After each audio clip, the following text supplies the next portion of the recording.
মেঘলা দিনের সকালে আবারও চলে আসলাম গরম গরম ধোয়া ওঠা নাটি চা নিয়ে।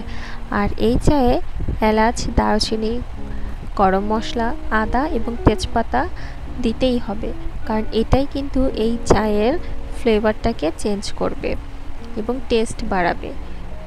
মশলাগুলো দেওয়ার পরে আমি আমার টেস্ট অনুযায়ী চিনি এবং চা পাতি দিয়ে অনেকক্ষণ নাড়াচাড়া করব এবং এটাকে ঘন করে নিব।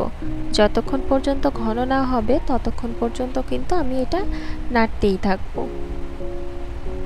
আর এরপরে দিয়ে দিব আসল জিনিস, নাটি চা। যেহেতু নাটি বিস্কিট তো দিতেই হবে, আমি এখানে 2 পিস নাটি বিস্কিট দিয়ে দিব। আপনারা কিন্তু আমার মতো ভুলটা করবেন না, আপনারা আগে চাটাকে ছেঁকে তারপরে বিস্কিট দিয়ে আবার জাল করবেন, তা না হলে চা ছাকার সময় আমার মতো বিপদে পড়বেন। যাই হোক, ফার্স্ট টাইম তো তাই একটু বিপদেই পড়েছি। তো আমার চাটা কিন্তু হয়ে গেছে। এখন আমি ছেঁকে নিয়ে নাটি চা নাটি বিস্কিট দিয়ে খাবো। আজকে সকালের নাস্তায় এটাই কিন্তু ছিল, আর কিন্তু কোনো নাস্তা বানাইনি। আপনারা কে কী নাস্তা করেছেন সেটাও কিন্তু আমাকে জানাবেন। আপনাদের কমেন্টগুলো আমাকে কাজ করতে আরও বেশি উৎসাহিত করে। আর এই তো আমার চা হয়ে গেল।